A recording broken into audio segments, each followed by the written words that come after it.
இலங்கையில் தற்போது விற்பனை செய்யப்படும் ஒவ்வொரு லீட்டர் டீசல் மற்றும் பெட்ரோல் மூலமும் அரசாங்கம் பாரிய நிதி இழப்பை சந்தித்து வருவதாக இலங்கை பெட்ரோலிய கூட்டுத்தாபனம் தெரிவித்துள்ளது. இது தொடர்பாக பெட்ரோலிய கூட்டுத்தாபனத்தின் தலைவர் DA ராஜகருண விடுத்துள்ள விசேட அறிக்கையில் எரிபொருட்களின் உண்மையான சந்தை விலைக்கும் தற்போதைய விற்பனை விலைக்கும் இடையிலான பாரிய இடைவெளி குறித்து விளக்கம் அளித்துள்ளார். அதன்படி அரசாங்கம் ஒவ்வொரு லீட்டர் டீசலுக்கும் சுமார் 240 ரூபாயும் பெட்ரோலுக்கு 32 ரூபாயும் மானியமாக வழங்குவதால் இப்பாதிப்பு ஏற்படுவதாக அவர் சுட்டிக்காட்டினார்.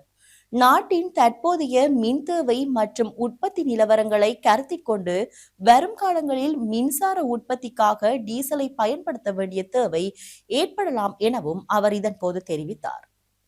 எரிபொருள் நுகர்வை கட்டுப்படுத்தும் நோக்கில் தற்போது அமுல்படுத்தப்பட்டுள்ள எரிபொருள் ஒதுக்கீட்டு முறைமை குறித்து பெட்ரோலிய கூட்டுத்தாபனம் தெளிவுபடுத்தியுள்ளது. அதிகரித்து வரும் நட்டத்தை குறைக்கும் வகையில் தேவையற்ற எரிபொருள் பயன்பாட்டை கட்டுப்படுத்துவதே தற்போதைய அதிகரித்த ஒதுக்கீட்டின் நோக்கமாகும். QR குறியீட்டு முறைமையை பயன்படுத்துவதன் மூலம் எரிபொருள் வரிசைகள் இன்றி மக்கள் தமது பொருளாதாரத்தை நடவடிக்கைகளை சீராக முன்னெடுக்க வழிவகை செய்யப்பட்டுள்ளது.